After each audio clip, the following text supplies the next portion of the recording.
Hello everyone, and welcome to a War and Conquest presentation, the Mogadishu Mile. Today I am kitted out with a full assault pack. Got my rifle, got a backpack, and a vest. Doesn't have body armor plates in it, but it is filled with ammunition. Got 3 pistol magazines, 45, 8-rounders, with a 1911 pistol, loaded. There she is, it's my baby. Love that gun. I got 6 5.56 pouches, fully loaded, ready to go. And I got 2 up in the top pouch there, just to give myself a little bit of extra weight, make up for not having the plate from the body armor. And my LWRC M6 rifle, as well as a stopwatch in the tactical under the forearm presentation style. Got a backpack with some water in it, a little extra weight. All in all, my kit is running me around 30 pounds or so. And I am in my work clothes that I just got done working in, so they're all nice and sweaty, and I'm all chafed up and ready to go to help recreate the conditions that the soldiers were in. Now, granted, I wasn't in extended combat, but I'm still hot.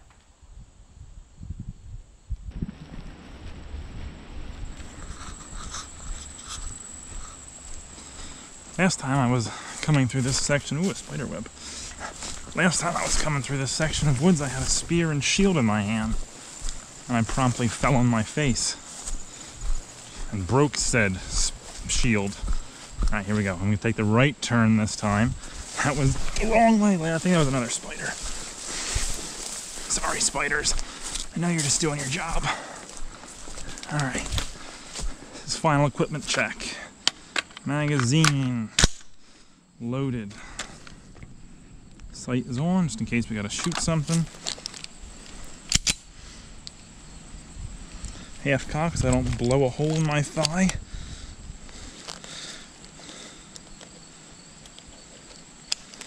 Alright. I think we are ready for the Mogadishu Mile. One last equipment check. Alright. Shall we Alright, just begin? to give you guys a little bit of backstory about what went on and what I'm recreating here. The Mogadishu Mile was ran by members of the Ranger Force and Delta Force operators during the Battle of Somalia in Mogadishu.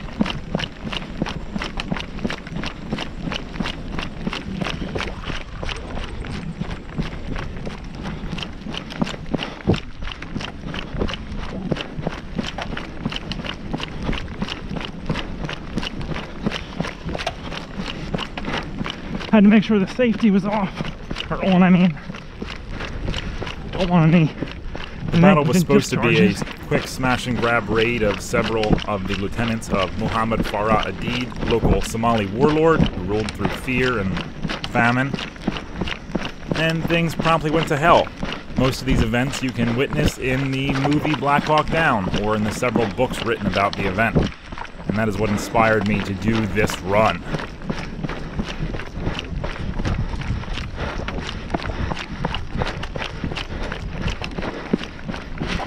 There is a scene in the end where there is not enough space on the APCs and Humvees and other support trucks that came in to evac all of the dead and wounded soldiers off the field that day. And so the Rangers and Delta Force operators that couldn't find a way into one of these vehicles had to run to get out of the hot zone. Now, the movie took a little bit of creative liberties when it came to the accuracy of this event. Because in the movie it shows them running all the way back to the Pakistani stadium, where actually they just ran to a rally point farther away down the Hawadigan National Road. There was an intersection there that they met up at, and then were carried the rest of the way out of the hot zone. And they weren't running the entire way. They were taking cover, taking fire, reloading, covering each other. You know, standard tactical stuff. But it's much, I can't really recreate that, so, you know, I'm just going to do the run, because... It's a bee! He's on me! B, I will fucking shoot you. Sometimes I get a little aggressive.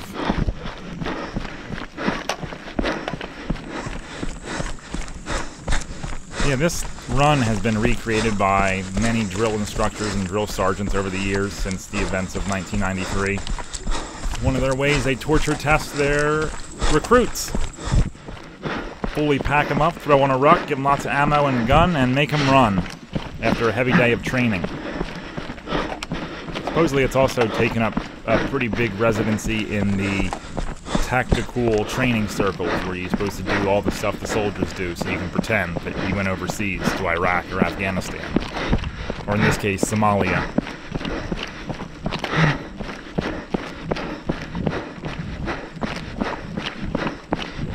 Right about here is when my legs really started to burn. Those boots were really weighing down my legs. And it was not a fun time, I assure you.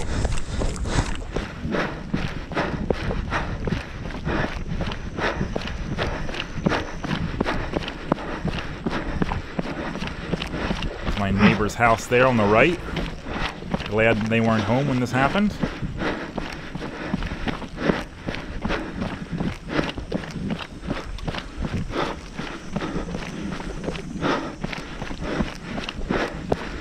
Right on cue. I'm running out of gas.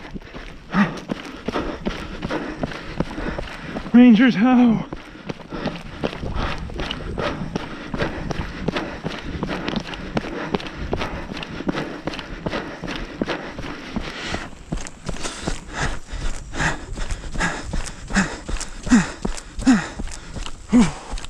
Breathe. There we go. Relaxing breaths.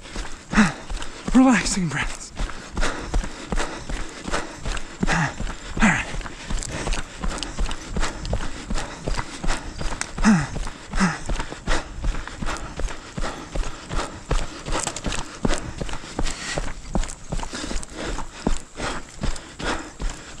I can really hear that strain in my voice. I was really feeling it.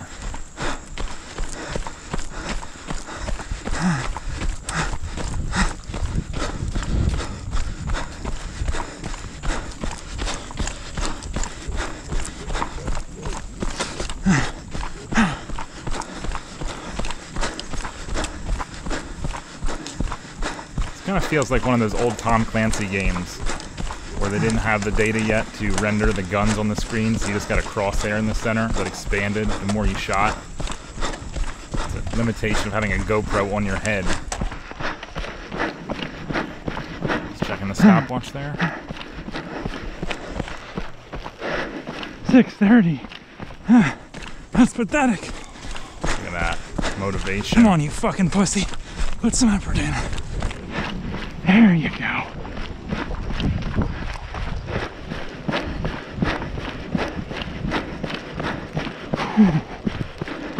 Yeah.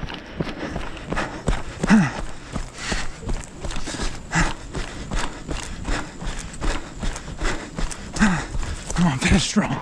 Finish strong. Oh.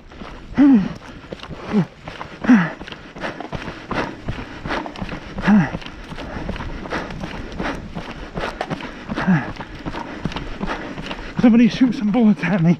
Hit my adrenaline up. That's what I need.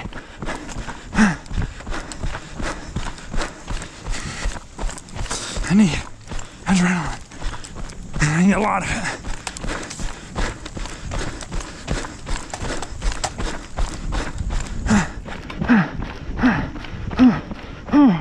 Yeah.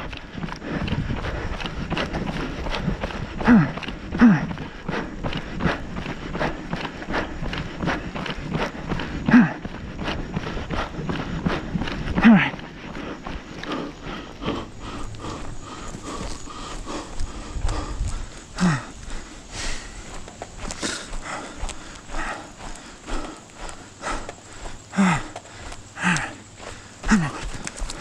One last little hill.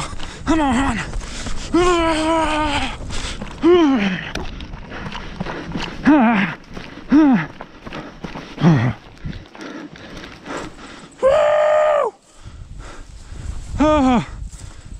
Ow!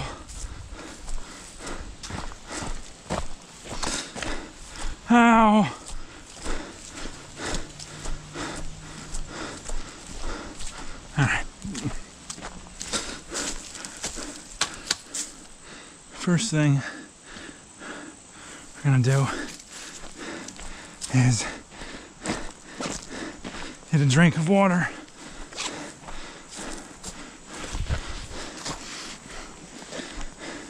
$7:45.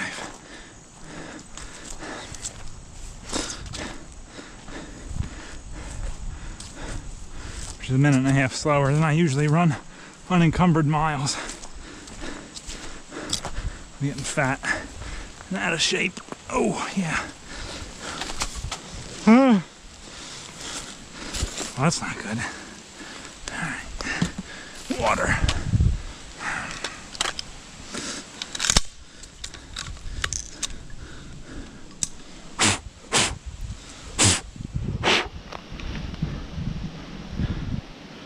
All right.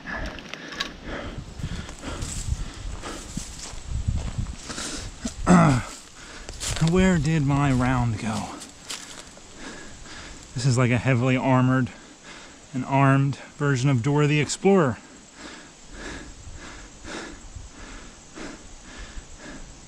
Come on, where are you, bullet?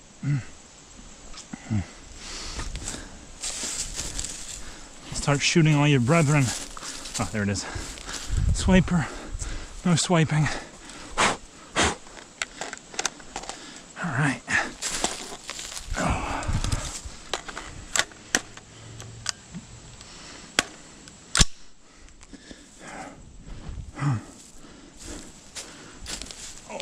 Oh, yeah.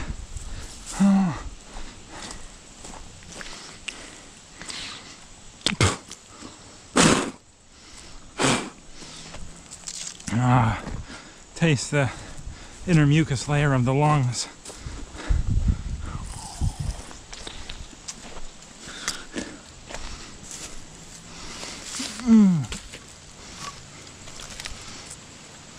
Ah, yes. Maybe dip in here. Of course I don't. Of course I don't. What a shame. All right.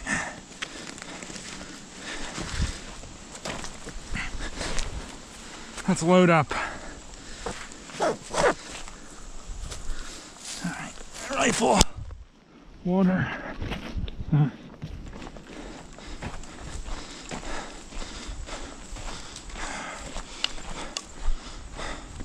So, what did we learn today? Did I take my phone out of my pants before I did this? I hope so.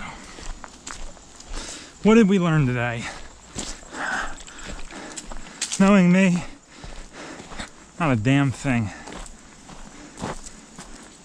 What is that? Brace yourselves.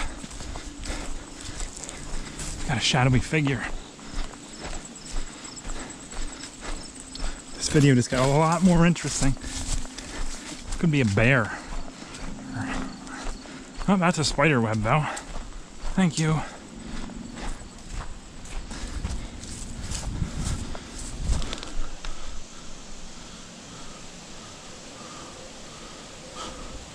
That's just a log. Oh, I thought it was going to get exciting for a moment. My blood's up. I want to shoot something.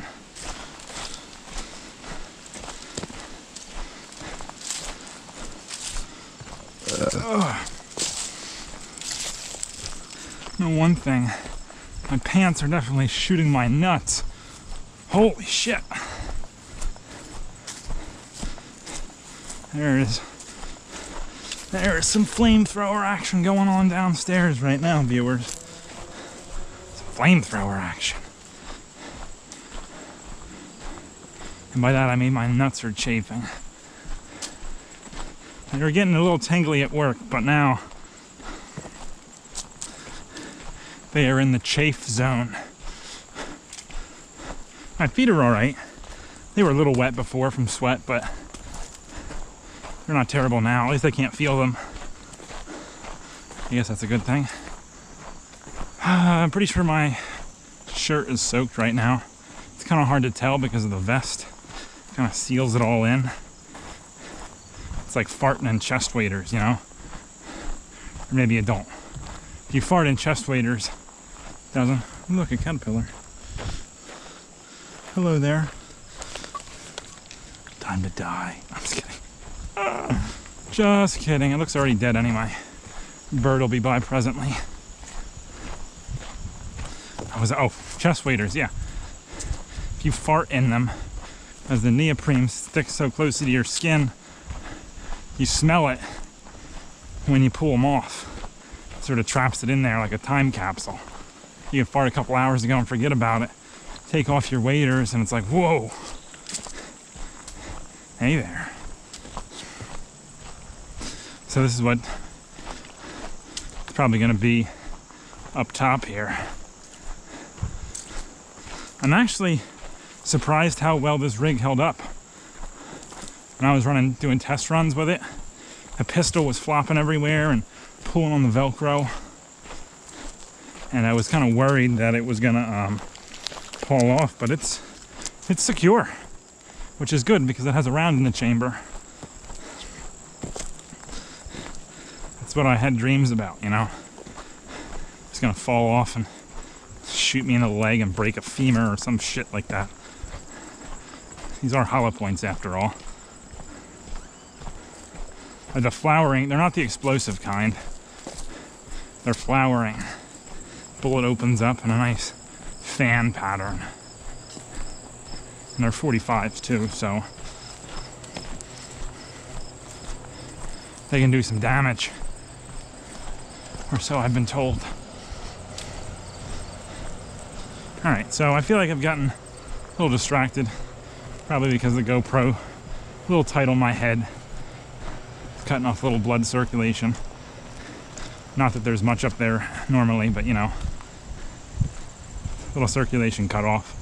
And I just ran. So I'm just taking a minute to gather my thoughts. Really do kind of wish a bear would come out right now.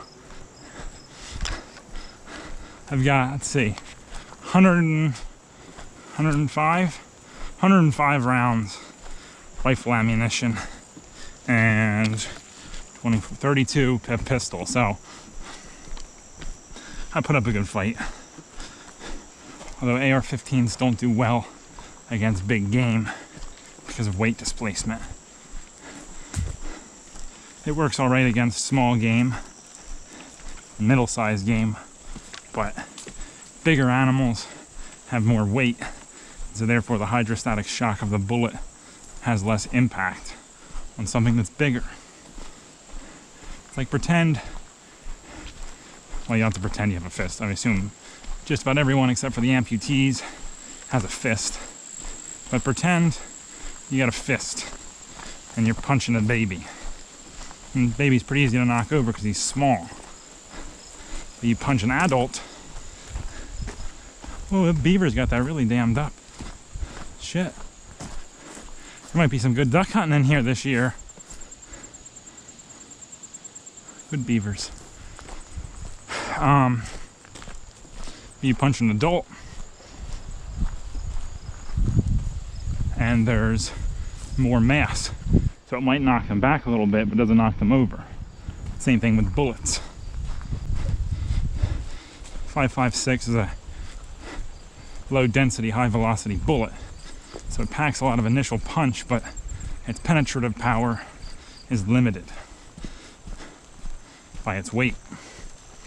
So that's why you see people hunting bears with larger caliber rifles, because it's got a bigger punch, displaces more energy, kills it better. But I mean, I guess if you did hit a bear in the right place with a 5.56, you might kill it, or at least wound it enough to get away. I mean, me personally, I would keep shooting until it's dead, because that's just my personal philosophy. I'm a cold, heartless killer when it comes down to it. I love doing it, but I'm not cruel. I give everything a quick death, as quick as possible, so I wouldn't just wound the bear, I would kill him. Then get my truck, drag it into the woods until all the game wardens cleared out, and then take him home and make some bear. I almost said pudding. You don't make pudding out of bears. No. I don't know, some bear steaks, bear burger. I don't know, I'm sure Google has a few recipes. I saw a cooking show once for beaver. So if we know how to cook beaver, pretty sure we know how to cook bear. You just don't eat the liver. Wait, that's only for polar bears. It's got some like super high protein. I think it's vitamin K, I want to say, and potassium. It's some vitamin that's got way too much of, and it kills you or drives you insane and then kills you. Arctic explorers found that out when they were starving, exploring the Arctic Circle. They were shooting some bears and eating them, and everyone who ate the liver was having issues.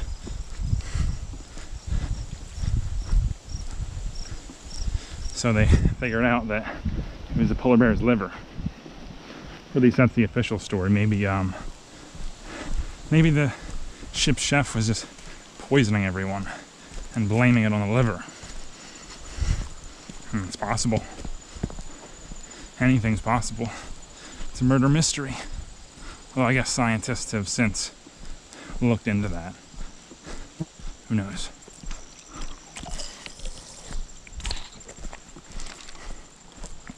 Oh.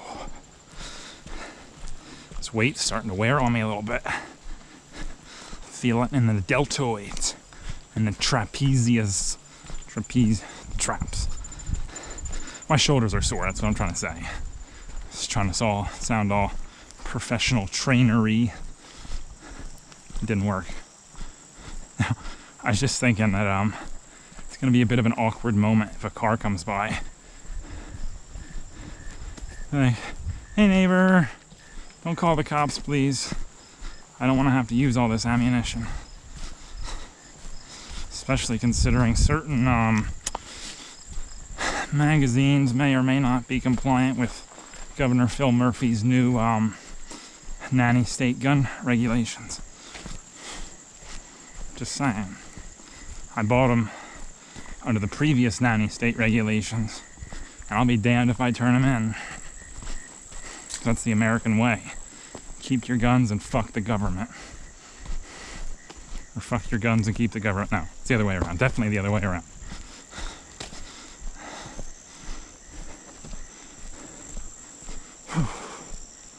All right. So the Mogadishu Mile. I guess I should talk about that for a little while. It was a lot of fun. And by fun, I mean painful. Rather painful.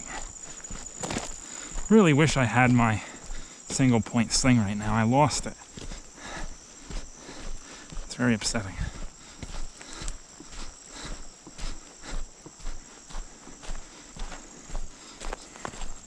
So I've been sort of moving the gun around a lot. Anyway, focus, Neil. Focus. Oop. That'll teach you. Do not focus. You get squirted in the face, and you almost face plant in front of your dozens of YouTube followers.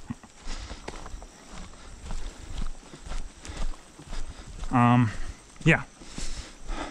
I started off strong, sort of petered out there towards the end.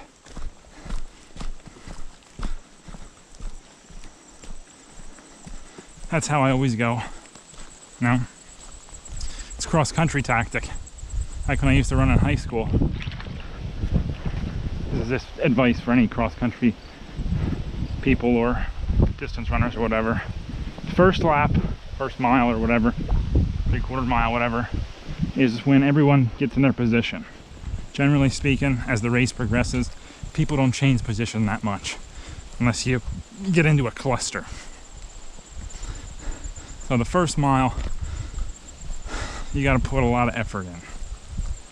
Say like 60-75% effort.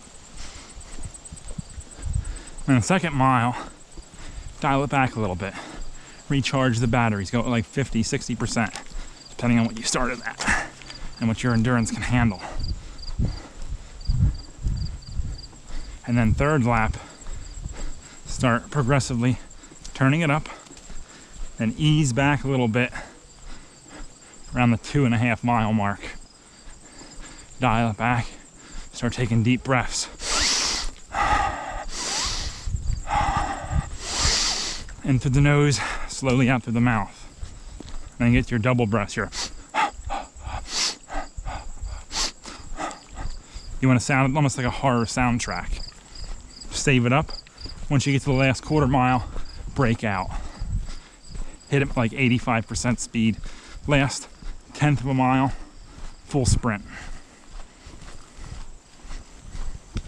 That's how you win.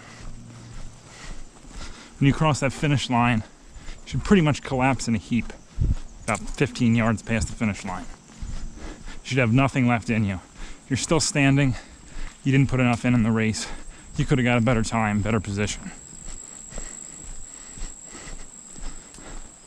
Remember, I had this one race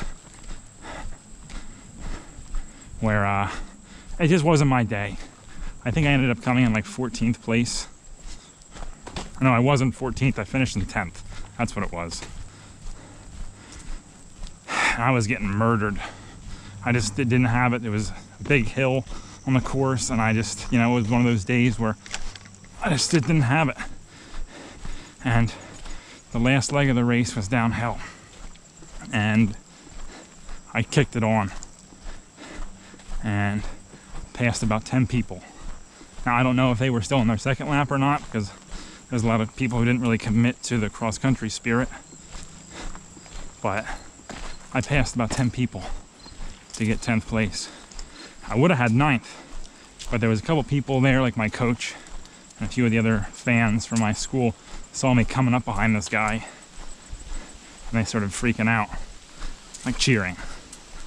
And the guy turned around. I was coming up swift and silent, like a goddamn peregrine falcon coming out of the sky. And somebody told the mouse it was about to get eaten. And he saw me and decided to kick on a little bit extra. And so I came in 10th place. So that was just an example of why you always finish the race strong. I was trying to finish this one strong, but I just had nothing left. My legs started aching the first like quarter mile because I didn't train with my get up. I just ran. So my legs gave out, and about 6/10, 3/4 of a mile, my lungs gave out. And then I yelled some words of encouragement to myself, and I sort of finished strong.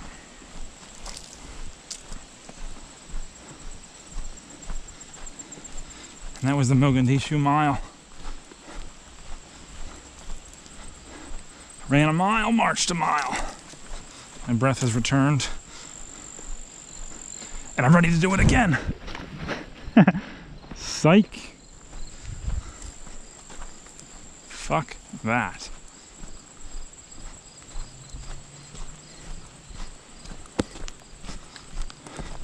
All right, so, oh, shit. You guys hear that? Oh, don't fall out, pistol. I hear you creaking, old girl. Hey, look, it's the river crossing. Last time you guys saw that, I was in it. I kind of feel like jumping in it right now, not gonna lie. All right, spiders. Got my spider stick. This is a $1,700 spider stick. Actually, it's about $2 grand. They factor in the magazine, the ammunition, and the EOTech hollow sight. All right, guys, it's been fun. Catch you on the next one.